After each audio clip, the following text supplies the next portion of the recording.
बिस्मिल्लाहिर्रहमानिर्रहीम। अस्सलामु अलैकुम। वो गरीब औरत थी। उसे मालूम था कि कोतवाली के तहखाने में जाकर सच और झूठ अलग अलग हो जाते हैं और उससे पहले जिस्म के जोड़ भी अलग अलग हो जाते हैं। वो रो पड़ी और बोली, सच कहती हूँ तो आका सज़ा देता है, झूठ बोलती हूँ तो आप सज़ा देते हैं। बिलबिस ने उसकी हौसला अफजाई की और उसे तहफ़्फ़ुज़ का यकीन दिलाया।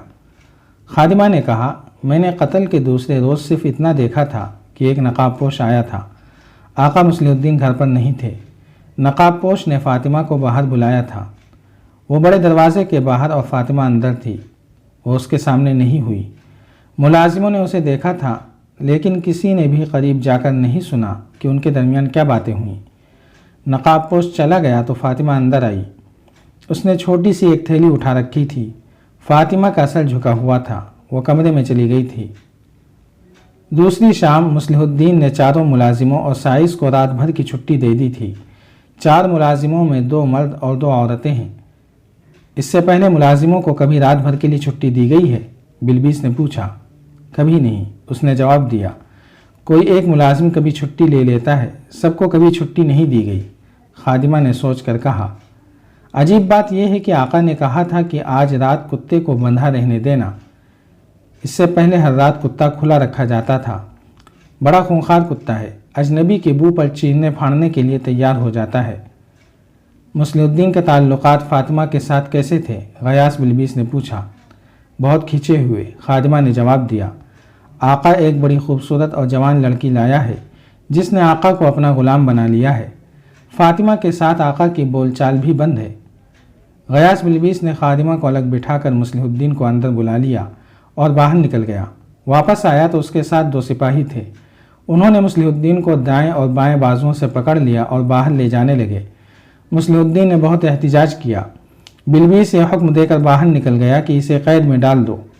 उसने दूसरा हुक्म ये दिया कि मुस्लिहुद्दीन के घर पर पहरा खड़ा कर दो, किसी को बाहर न जाने दो। उस वक्त फ़ातिमा काहिरा से बहुत दूर शिमाल की तरफ एक ऐसी जगह पहुँच चुकी थी जहाँ इर्द गिर्द ऊँचे टीले, सब्ज़ा और पानी भी था। ये जगह आम राह गुज़र से हटी हुई थी। वहाँ वो सूरज निकलने के वक्त पहुँची थी। घोड़े रुक गए। उसे थैले से निकाला गया। उसके मुंह से कपड़ा हटा दिया गया और हाथ पांव भी खोल दिए गए। उसके होश ठिकाने नहीं थे। वो 3 नकाबपोशों के नदग़े में थी। 3 घोड़े खड़े थे। फ़ातिमा चीखने चिल्लाने लगी। नकाबपोशों ने उसे पानी पिलाया और कुछ खाने को दिया। वो हाथ नहीं आ रही थी। उसके पेट में पानी खाना गया और ताज़ा हवा लगी तो जिस्म में ताकत आ गई। वो अचानक उठी और दौड़ पड़ी। तीनों बैठे देखते रहे, कोई भी उसके ताक़ुब में ना गया। दूर जाकर वो एक टीले की ओट में चली गई तो एक नकाबपोश घोड़े पर सवार हुआ, एड़ लगाई और फ़ातिमा को जा लिया। वो दौड़ दौड़ कर थक गई, लेट गई। नकाबपोश ने उसे उठाकर घोड़े पर डाल लिया और ख़ुद उसके पीछे सवार होकर वापस अपने साथियों के पास ले गया। भागो, एक ने उसे तहम्मुल से कहा। कहाँ तक भागोगी? यहाँ से तो कोई तनुमंद मर्द भी भागकर काहिरा नहीं पहुँच सकता। फ़ातिमा रोती, चीखती और गालियाँ देती रही। एक नकाबपोश ने उससे कहा, अगर हम तुम्हें काहिरा वापस ले चलें तो भी तुम्हारे लिए कोई पनाह नहीं। तुम्हें तुम्हारे खाविन ने हमारे हवाले किया है। ये झूठ है, फ़ातिमा ने चिल्लाकर कहा। ये सच है, उसने कहा। हमने तुम्हें उजरत के तौर पर लिया है। तुमने मुझे पहचाना नहीं। मैं तुम्हारे हाथ में 20 अशरफियों की थैली दे आया था।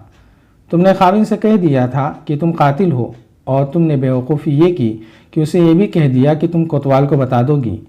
वो तुमसे पहले ही तंग आया हुआ था। उसकी दाश्ता ने उसके दिल और उसकी अक़ल पर कब्ज़ा कर लिया है। मैं तुम्हें यह नहीं बता सकता कि वो लड़की कौन है और कहाँ से आई है और क्या करने आई है। दूसरे दिन तुम्हारा खाविन हमारे ठिकाने पर आया। ऐसा बेईमान आदमी है कि उसने हमें खिज़र अल-हयात के कत्ल के एवज़ 50 अशरफी और सोने के 2 टुकड़े देने का वादा किया था, मगर काम हो गया तो सिर्फ 20 अशरफी भेजी। मैंने तुम्हें इस्तेमाल किया और ये रकम तुम्हारे हाथ में दे दी ताकि तुम्हें भी इस राज का इल्म हो जाए। हमारा 3 निशाने पर बैठा। दूसरे दिन वो हमारे ठिकाने पर आया और 50 अशरफियाँ देने लगा। सोने के टुकड़े फिर भी हजम कर रहा था। मेरे उन साथियों ने कहा कि अब हम बहुत ज़्यादा उजरत लेंगे। अगर वो नहीं देगा तो हम किसी न किसी तरह कोतवाल तक खबर पहुँचा देंगे। उसे अब ख़तरा ये नज़र आ रहा था कि तुम्हें भी पता चल गया था कि कातिल वही है। उसका इलाज उसने ये सोचा कि हमें कहा कि तुम मेरी बीवी को उठा ले जाओ, मैं तुम्हारे लिए रास्ता साफ़ कर दूंगा। ہم جان گئے کہ وہ اپنی داشتہ کے زیر اثر تم سے جان چھڑانا چاہتا ہے، اور اب وہ اس لیے تمہیں غائب کرنا چاہتا ہے کہ تم اس کے جرم کی گواہ بن گئی ہو اور اسے کہہ بھی چکی ہو کہ تم کوتوال کو خبر کر دو گی۔ فاطمہ کے آنسو خشک ہو چکے تھے۔ وہ حیرت زدہ ہو کر ان تینوں کو باری باری دیکھتی تھی۔ ان کی صرف آنکھیں نظر آتی تھیں۔ یہ آنکھیں ڈراؤنی اور خوفناک تھیں۔ ان کی زبان میں مٹھاس اور اپنائیت کی جھلک ضرور تھی۔ انہوں نے اسے دھمکی نہیں دی بلکہ سمجھانے کی کوشش کی کہ اس کا تڑپنا، رونا اور بھاگنا بیکار ہے۔ میں نے تمہیں دیکھا تھا، نقاب پوش نے اس سے کہا۔ جب مصلح الدین نے کہا کہ میری بیوی کو اجرت کے طور پر اٹھا لے جاؤ تو میں نے اسکندریہ کی منڈی کے بھاؤ سے تمہاری قیمت کا اندازہ کیا۔ تم ابھی جوان ہو اور خوبصورت بھی ہو، تم بڑے اچھے داموں میں بک سکتی ہو۔ ہم مان گئے۔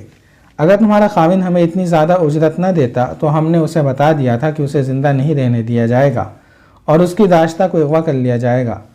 اس نے ہمیں بتایا کہ آج رات اس کے گھر میں کوئی ملازم نہیں ہوگا، کتا بھی بندھا ہوا ہوگا، البتہ بڑا دروازہ اندر سے بند ہوگا کہ تم دیکھ لو تو شک نہ کرو۔ ہم تینوں نے ایک دوسرے کے اوپر کھڑے ہو کر تمہارے گھر کی دیوار پھلانگی۔ ہم نے ہاتھوں میں خنجر لے رکھے تھے اور ہم سنبھل کر چل رہے تھے کیونکہ تمہارے خاوند پر بھروسہ نہیں تھا، وہ ہمیں مروا سکتا تھا، لیکن ایسا نہ ہوا۔ ہمارے لیے راستہ واقعی صاف تھا، تمہیں اٹھایا اور لے آئے۔ اس نے یہ کہانی تمہیں اس لیے سنائی ہے کہ تم اپنے خاوند کے گھر کو دل سے نکال دو، دوسرے نقاب پوش نے کہا۔ ہم تمہیں یہ بھی بتا دیتے ہیں کہ ہم 3 آدمی اکیلی عورت کی مجبوری کا فائدہ نہیں اٹھائیں گے۔ ہم بیوپاری ہیں، کرائے کا قتل اور اغوا ہمارا پیشہ ہے۔ ہم تمہارے جسم کے ساتھ کھیل کر خوش ہونے والے نہیں۔ 3 مرد ایک عورت کو اغوا اور مجبور کر کے تفریح کریں تو یہ کوئی فخر والی بات نہیں۔ تم مجھے اسکندریہ کے بازار میں بیچو گے؟ فاطمہ نے بے بسی کے لہجے میں پوچھا۔ میری قسمت میں بے عصمت فروشی لکھی ہے؟ نہیں، ایک نقاب پوش نے جواب دیا۔ عصمت فروشی کے لیے جنگلی اور صحرائی لڑکیاں خریدی جاتی ہیں۔ تم حرم کی چیز ہو، کسی باعزت امیر کے پاس جاؤ گی، ہمیں بھی تو اچھی قیمت چاہیے۔ ہم تمہیں مٹی میں نہیں پھینکیں گے۔ تم اب رونا اور غم کرنا چھوڑ دو تاکہ تمہارے چہرے کی دلکشی اور رونق قائم رہے، ورنہ تم عصمت فروشی کے قابل رہ جاؤ گی۔ تھوڑی دیر کے لیے سو جاؤ۔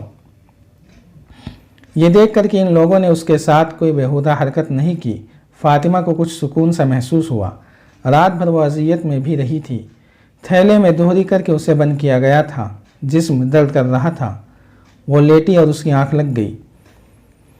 تھوڑی ہی دیر بعد اس کی آنکھ کھل گئی۔ اس کا دل خوف اور گھبراہٹ کی گرفت میں تھا، اس صورتحال کو قبول نہیں کر سکتی تھی۔ اس نے دیکھا کہ تینوں نقاب پوش سوئے ہوئے ہیں، وہ بھی رات بھر کے جاگے ہوئے تھے۔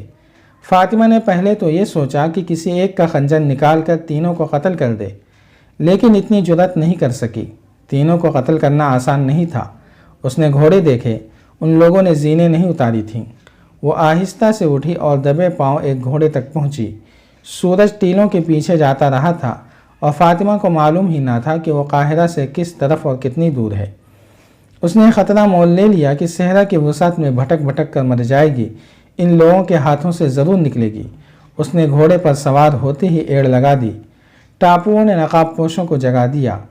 انہوں نے فاطمہ کو ٹیلے کے اوٹ میں جاتے دیکھ لیا تھا۔ 2 نقاب پوش گھوڑوں پر سوار ہوئے اور تعاقب میں گھوڑے سرپٹ بھگا دیے۔ فاطمہ کے لیے مشکل یہ تھی کہ اسے ٹیلوں کے قید خانے سے نکلنے کا راستہ معلوم نہیں تھا۔ صحرائی ٹیلے بھول بھلیوں جیسے ہوتے ہیں، صرف صحرا کے بھیدی ان سے واقف ہوتے ہیں۔ فاطمہ ایسے رخ ہو لی جہاں آگے ایک اور ٹیلے نے راستہ روک رکھا تھا۔ اس نے وہاں جا کر پیچھے دیکھا تو نقاب پوش تیزی سے اس کے قریب آ رہے تھے۔ اس نے گھوڑے کو ٹیلے پر چڑھایا اور ایڑ مارتی گئی۔ گھوڑا اچھا تھا، اوپر جا کر پرے اتر گیا۔ وہ ایک طرف کو گھوڑا موڑ لے گئی، آگے راستہ مل گیا۔ نقاب پوش بھی پہنچ گئے۔ فاصلہ کم ہو رہا تھا۔ فاطمہ کو اپنی آنکھوں پر یقین نہ آیا جب اس نے اپنے سامنے سمندر کی طرح کھلا صحرا اور 4 شتر سوار اپنی سمت آتے دیکھے۔ اس نے چلانا شروع کر دیا، بچاؤ، ڈاکوؤں سے بچاؤ۔ وہ ان تک پہنچ گئی۔ اس کے پیچھے دونوں نقاب پوشوں کے گھوڑے باہر آئے۔ شتر سواروں کو دیکھ کر انہوں نے گھوڑوں کی باگیں کھینچی اور گھوڑے موڑے بھی۔ شتر سواروں نے اونٹ دوڑا دیے۔ ایک نے کمان میں تیر رکھ کر چھوڑا تو تیر ایک گھوڑے کی گردن میں اتر گیا۔ گھوڑا درد سے تڑپا، اچھلا اور بے قابو ہو گیا۔ سوار کود گیا۔ جاری ہے۔ اگر آپ کو یہ قسط وار سلسلہ پسند آ رہا ہے تو لائک، شیئر اور کمنٹ کے ذریعے ہماری حوصلہ افزائی کریں۔ جزاک اللہ خیرا۔